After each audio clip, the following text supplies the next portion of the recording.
Hello, everybody, and welcome to the Write or Die Show. I am your host, Randi-lee Bowslaugh. On today's episode, I'm going to be talking to Daniel Hess. If you have not already hit that like and subscribe button, do it right now. Hi, Daniel. Thanks for coming on the show. Of course. Thank you so much for having me. It's a complete pleasure. So where are you visiting from? I am visiting from Baltimore, Maryland. Excellent. All right. I've never been that way. Yeah. It's, Charm City. We got some quirkiness. It's fun. Okay, well, that's good. Yeah. And so who is Daniel? Daniel is, that is a can of worms unto itself. Daniel is somebody that overthinks, but at the same time tries to keep things simple. Has very good moments of lots of energy, but then also wants to take naps in the afternoon. I love naps. They're the best.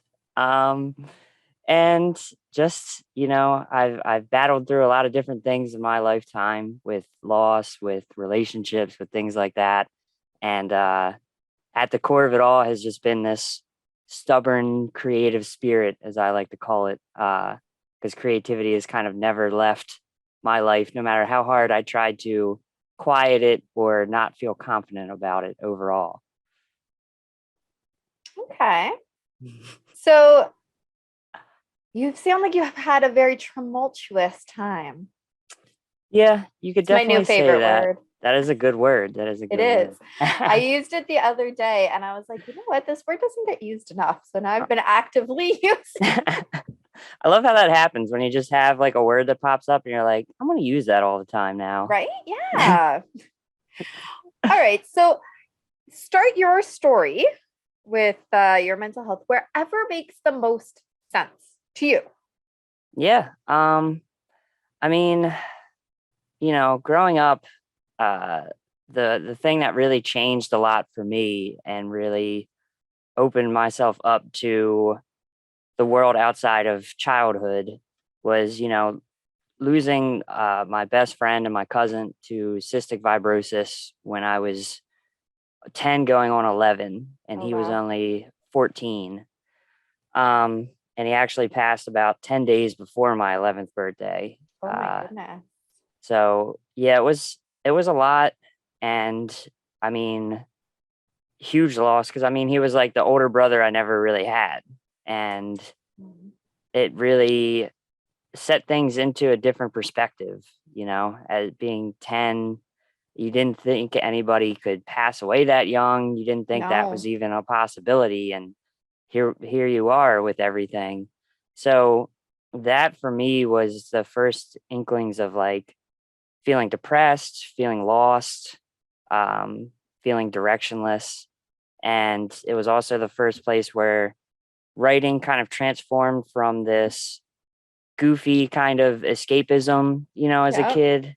I would often watch like Godzilla movies from the 1960s and make up stories in my head and stuff like that. So, it was that, but then after that, writing became just like a place of escape, in that I was able to say things I didn't feel comfortable saying out loud or discussing, because I felt, alone, or I felt like it was a way to still talk to my cousin after he had passed.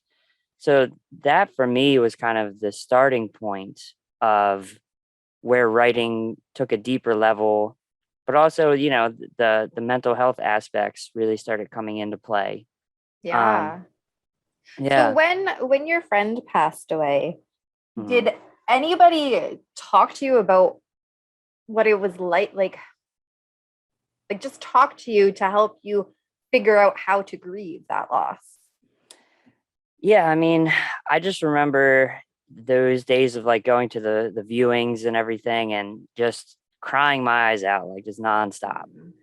And the one thing that really helped me to at least get some kind of security with everything was his younger brother came up to me and gave me, which I still have. It was the last pack of like lifesavers that he had bought before he passed. And like I said, I still have it. It's from like 2001. So God forbid anyone ever opens it. Yes, it's a memento. It's not edible, probably. It would Yeah, probably be yeah. pretty nasty at this point. Oh my goodness. But that's so like it's such a sweet gesture from one kid to another. Yeah, because he was only what I think 13 at the time. So yeah, and Wow. just him coming up to me doing that, and then just saying, like, "Hey, this is really tough, but at least you know that like he's not suffering anymore. There's not this pain." And so Yeah. that really taught me a lot about looking at the perspective of loss and everything. Um, Yeah. and so yeah, that kind of helped me at least through that short term time with just the overwhelming amount of emotion I was feeling. That would be a lot, like especially at such a young age. We don't know what all of those emotions even are at that Mm-mm. age, let alone trying to then deal with the grief of losing your best friend. That is, I can't even imagine what that would be like. It would just be so difficult to deal with all of that. And you're about to hit puberty, and puberty is Mm-hmm. never fun. Exactly. Yeah, I mean, it Yeah. was very isolating, and that's what it kind of became as I got older, was just feeling like nobody really got what I was going through because, Mhm. nobody else I knew had lost anyone like that.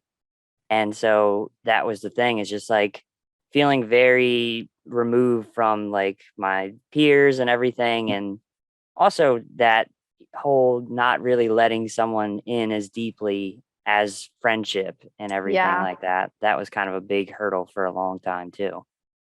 Yeah, that would be really hard because it's like I don't want to let somebody in because you don't want to replace this person, and you could never replace that person. That person will always have a special place in your heart, but it might feel like you're replacing them or something. And then just the idea of, am I going to lose them too? Hmm. Exactly. So That's, that was definitely a big struggle throughout school.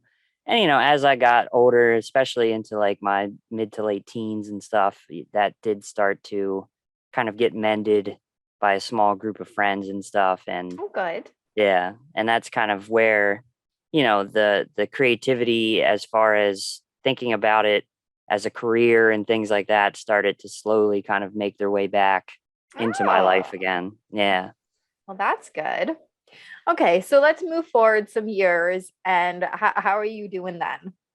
So yeah, I mean, after I had sort of rediscovered, having some close friends and stuff, it was nice because especially the one friend I had, he was very much outgoing and just wanted to explore and road trip and stuff like that. So it really got me to come out of my shell in a lot of regards and open me up to a different like cultural take on the world, because his family was actually originally from Cambodia. So Oh, yeah, it was really cool to see this very different perspective than my own, yeah. with his family. So, and he was a huge film guy, film buff, and that's sort of what started me, creeping more into that world.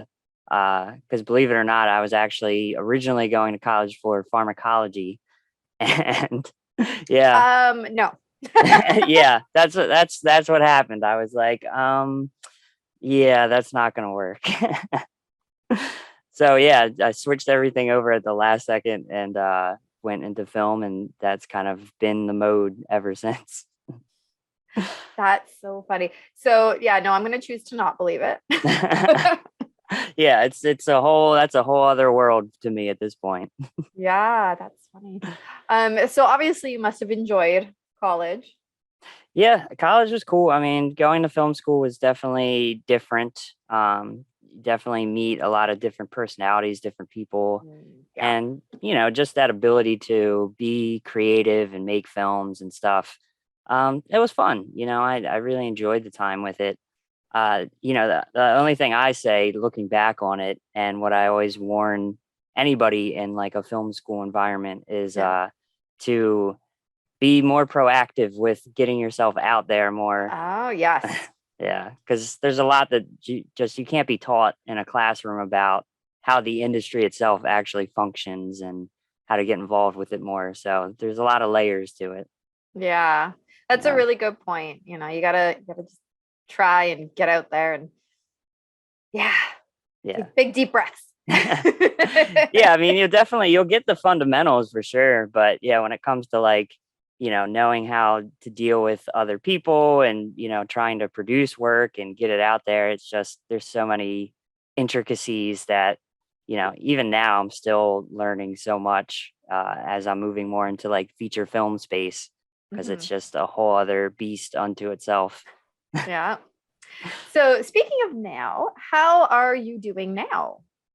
I'm doing good.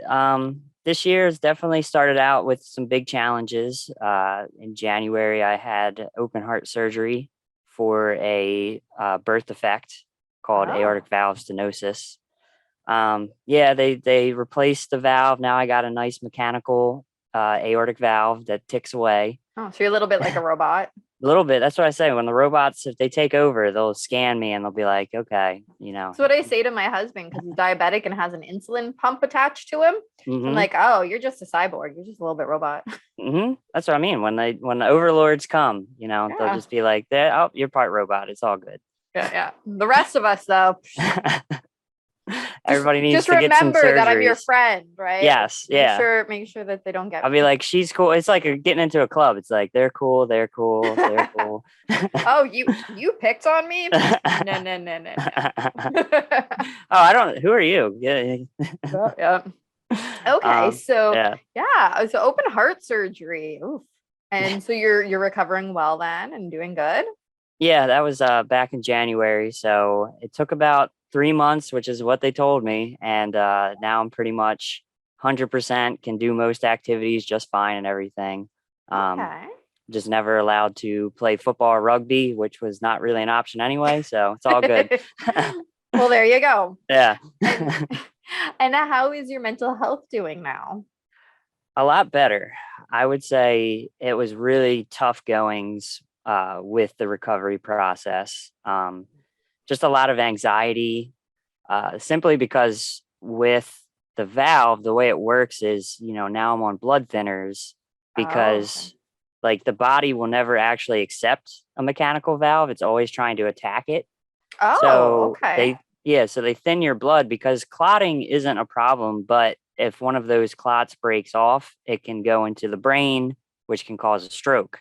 Yes, that's a problem. Yeah. So like just mentally grasping that concept of like, okay, what are the signs and like, because they're trying to educate you. And it's just like, at first it feels like every time you get a headache, you're like, oh my God, am I about to have a stroke? Like, it's just a lot to like mentally process.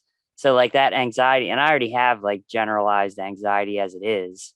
Yeah. So it's like you add something like that and it's just every weird little nuance. I'm like, wait a second, is that like a stroke sign? And it's just that. So it took me a while to get over that. That's for sure. And I think a lot of people who have had surgeries can relate to that. And so almost 4 years ago this summer, I had cancer. And goodness. That's what I said to you.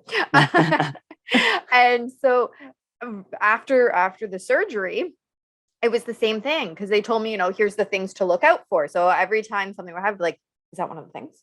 Wait, that thing hurts. Is that one of the things that they told me might hurt? And it was just like, every little thing you're worried about. And then, it's 4 years later, but still now every time there's a weird pain or something, I go, is it back? Yeah, exactly. There's always this kind of worry in the back of our heads that something has either went wrong with the surgery or something is broken again. Yeah. And it's so weird to just kind of get over it. And it's like, because sometimes you'll just be like totally fine. And then just out of nowhere, it's just like, wait a second. That's not good. Yeah. And I've been dealing with that a lot lately. So I totally relate. So what has been your best coping strategies in dealing with your depression, anxiety, and recovery? Yeah. I mean, overall for me, like the anxiety has kind of been a through line throughout my entire life, really. But one of the best things for me has just kind of been doing a lot of like exposure therapy. Okay. So I used to have like terrible anxiety of like driving in cities and stuff like that. And being in the film field, the video field, a lot of the gigs that you get are going to be. Oh yeah. Yeah, I'm Baltimore and in DC, so it's like you're in. That's either, big cities. Yes. Yes.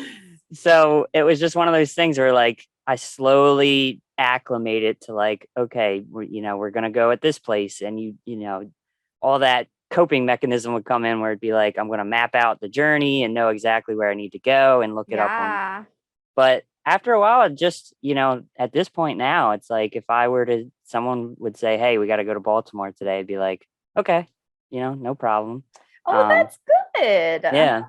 But so that's for me has always been the piece for anxiety, is just kind of like just the constant doing of things and constantly exposing to it has been a big help. So whenever people like talk to me about it or share their anxieties or things, that's usually what I try to recommend is like, don't go all in at once, but just slowly kind of find your mechanisms, how you're going to deal with it, and then just kind of build it out from there. Baby steps, right? Baby steps. Exactly. Right? What's that saying? You crawl before you walk. Mm-hmm. So that's what you got to do, even with anxiety, right? Baby steps. Yeah. So yeah, that's been a big help. On the depression side of things, it's like for me, I'm definitely one of those people that I get very strong. I can get very strong seasonal depression. Okay. Yep. Yeah, especially I'm a summer guy, so when it gets winter, wintertime is the worst for me. I'm so lethargic. I just cocoon up. Like I don't like the cold. Yeah. I know. I hate the cold. My husband, so I'm in Canada, and my husband is always going, well, where it's always warm if we move down south. And I'm like, oh, I like Canada. I like where I live. And I always tell him, well, we're already in the most southern part. I can't go any more south. Very true. But yeah, I hate the cold too. And actually, so we just opened the pool, and we bought a pool heater last year, and I keep it nice and toasty warm. My husband says, why am I having a lukewarm bath in the pool? And I said, because that's what's nice. It is I nice. Get that. I totally get that. Cold. No. So that's always like the worst time of year. So I am still actively kind of trying to work on that a little better. I think my solution might be, come wintertime, if I have a good amount of savings or something, I'll just go like rent an Airbnb for a couple months, like in Florida or something like that, and just I'm sure there's film work down there. Oh yeah, that's what I mean. Like I could freelance away. Yeah, I could make it work. It's the joy of your career path, right? You're not stuck in one spot. Exactly. Yeah, follow the sun. Nice. Yeah. Just go with the flow. Yeah. So other than following the sun, what coping strategy do you use right now? Yeah, I mean, what was great, like one of the plus sides, I would say, to everything that happened with 2020 and the pandemic and all of that craziness was it finally allowed me to really practice a lot of like mindful discipline. Yes. And what I had been finding was there was a big issue in my life where I had a very tumultuous relationship when I was younger. And it was years removed from this thing. I mean, it's at this point, it's been longer not in this relationship than it was in it. Okay. But I was still just struggling with it. I was still really in a weird place, still kind of finding myself pining for this person, even though it was very toxic. And so I sat myself down and said, look, I've been trying to write this like feature film script for a long time. How can we like marry what I'm trying to get out with this story? And I just one day started writing. And then again, those baby steps of little by little, I had a first draft of something. And then after that, it was like all of those years kind of melted away. And all of that emotion that was like locked in was just like, it was out. And so again, it was like, I've had these constant like rebirths in my life with creativity where I realized like, I try to avoid it for a while or try to bury it because I don't feel confident in myself. And then it somehow comes back around and I realize like, wow, this is so amazingly helpful for me to get things that I'm feeling get this sort of depressive state out onto the page. And it's like setting something free. All of a sudden it's let go. That's just it. Better. Yeah. So there's been tons of research over the years on how writing is so helpful for depression and for different mental illnesses. And even if you're somebody, you're watching the show and you're like, I don't want to write a book, I don't want to write a screenplay or a film, you don't have to. We're not saying that you ever have to show anybody else what you've written, but there is extensive research done on the topic of writing helping you to deal and manage with your mental illness. So even if you're just writing a journal for yourself and you never ever show anybody, it's helpful because Daniel explained it perfectly. It's like releasing all of those emotions, unlocking everything that is bottled up inside. You're throwing it out. I mean, there's some people that say write it all down and then burn it. Yeah. True. Like, there's different things you can do with it. You don't have to share it with the world if you don't want to. But so many people on this show, their number one strategy is writing. There's got to be something to it, guys. Yeah, if it works that effectively, exactly. Yeah, I mean, because I remember after my grandma had passed away, discovering a journal that she kept, and it was like, reading it, you'd see all these like thoughts that she was dealing with that she never talked about, but it was there on the page, and it was just like very beautifully written. But again, never shared it with anybody, just kind of found it in a stack of books kind of deal. Wow. Yep. And that's gonna happen. And I think that your grandma was ahead of her time then. Yeah. Right? Because I think all that research is more recently than would have been probably her times. But that's such a key skill, is just writing it out. And even if you're like, I'm not even good at writing, nobody said it has to be full sentences even. Exactly. It can be complete jumbled mess of words. It doesn't even have to be in a straight line. It could be just like squiggles all over. When I was a teenager, I insisted on getting a notebook that had no lines on it. Nice. Because I did not want to follow the lines. So my journal from being a teenager, I'm writing like sideways on an angle. Sometimes I write in a circle. Like, be creative with it. Who cares what it looks like, especially if you don't plan on ever using it for anything other than for yourself and releasing it. You don't have to follow the lines. Right outside the lines. There you go. Be yourself. Do your thing. Exactly. So, go ahead. No, I was just gonna say, like, I mean, even for me, like the poetry aspect of it is great. I have a notepad app on my phone, and it's just like, I'll be out in public sometimes walking through a grocery store, and I'll just be like, boom, like this flash of, and then I'll pull out my phone and just write a couple stanzas, Me too. Yeah. So that's something I think would be super helpful for anybody out there. That's like, I don't, it just comes and then I forget. And it's like, that's what you get the little notepad. Yeah. Everybody's got their phone with them. Like, come on, guys. And if you don't like writing, voice to text. There you go. Even better. There's so many options. Although there is research about actually handwriting it, not even typing, like handwriting it. But, do what works for you. Yeah, exactly. I know my kid wouldn't handwrite. Are you kidding me?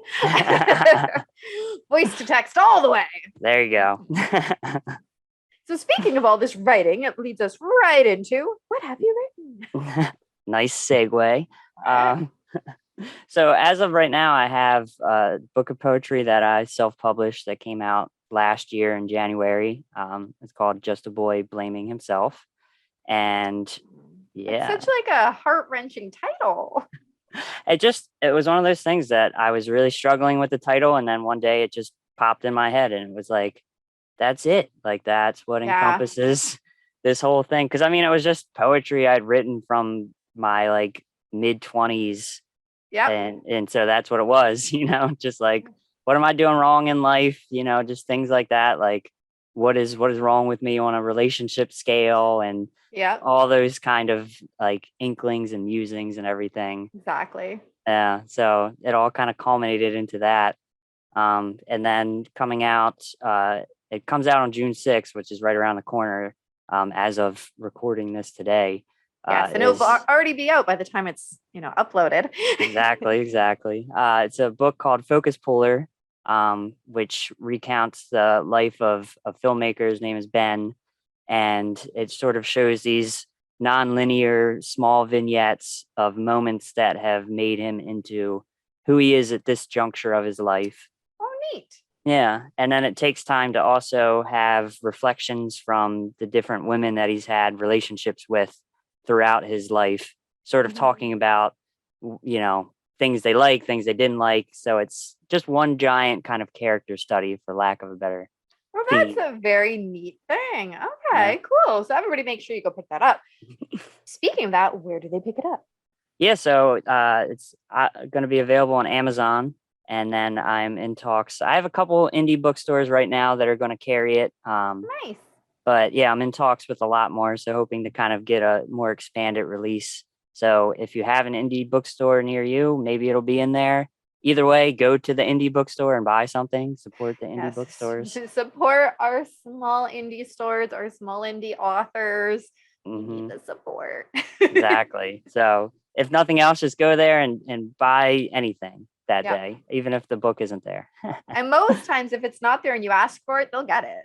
That's true. Yeah. Then a lot of them sometimes have like little submission forms on their websites for suggestions. So yeah, it's awesome. Awesome. And where do people follow you? So you can find me on most social media avenues. My handle is usually my production company name, which is Two Tony Productions. There's a whole website, twotonyproductions.com. And from there, you can find like my Instagram, my Twitter, Facebook, LinkedIn. I'm even on Goodreads and everything. So plenty of avenues to find me, follow me, and just stay up to date with what's going on there. Awesome. And we're going to stick those links down in the description below. Sweet. Because we got to make it easy for people, especially if you're listening on a podcast, you're driving a car or something. You can't go look stuff up right away. So it's there. It's there. No accidents happening. Yes. Drive safe. Yes. So any last words of wisdom from your tumultuous time? I mean, if there's one thing I've definitely learned throughout life, it's to, of course, chase the dreams, follow the dreams and all of that, but also to have this other side of the more grounded approach of like, do the research too, make sure you're studying these things. Because I think a lot of people think if I just blindly go into something full stop, it's going to just work out. And unfortunately it's not that way. And so everything I try to do, I try to be pretty studious about it. And so that's what I always tell people is like, dream big, but maybe study bigger. Maybe that's a new phrase or something. Dream big, study bigger. Yeah. Some school should take that on as their slogan. Yeah. Just be like, you better trademark it before somebody steals it. I mean, hurry up and get on the copyright website after this. That's right. Because it's a good one. I'd like that. Yeah, it's a good one. Sometimes it's just on the spot. You come up with the best stuff. I know. Well, most of the times when I'm like struggling with a catchphrase or title of a book or something, it comes at the most random times. Right. Usually in the bathroom. And so, the bathroom, airports, just random places. Exactly. And places you're not prepared to write anything down, or your phone's not with you and you're like just repeating it over and over and over. Or like as I'm falling asleep and I'm like don't get up and write this down. I'm not going to remember in the morning. Yeah, that is the worst. That is like, I will always try to grab the phone some way and just like sleepily write it. Exactly. Because otherwise you'll forget. Right. And at least with the phone, the light turns on with the phone so you can see. Because if not, then you're flicking on the light and finding things. And that's a lot of work. That is a lot of work. It's like playing Game Boy back in the day. There's no backlight. So exactly. Yeah. If you didn't have the little worm light, you were screwed. Yeah, exactly. Oh my goodness. We're not old. No. Not at all. So thank you, Daniel, for coming on the show and sharing with us. Everybody go check out his books. Support the indie bookstore. Support our indie authors. Heck yeah. And use the coping strategies for your tumultuous times. Yes. I wonder how many times we said that this episode. I don't know. Enough that I hope it sticks for some people, which is always a good thing. Exactly. I hope so. In the comments, if anybody counts, you can just like type it in. Let me know how many times it came up. Let us know the word count. Exactly, because it was a very tumultuous ride trying to get it all in there. Yeah, it's just, I mean, the tumultuousness of it all was just a lot. So trying to sneak some more in there before we I know, wrap I up. like it. I like it. Awesome. All right. So thank you so much. Thank you. So again, thank you, Daniel, for coming on the show, sharing your tumultuous journey with us. Look, I did it again. Again, hit that like and subscribe button. Check out Daniel's links down in the description below. If you want to support the channel, we have our Patreon page. You get some behind the scenes footage, some first looks at my writing, or hit up our merch store. 10% of the proceeds always goes back to the Canadian Mental Health Association. And remember, the only way to end the stigma of mental health is to speak openly and honestly. Bye.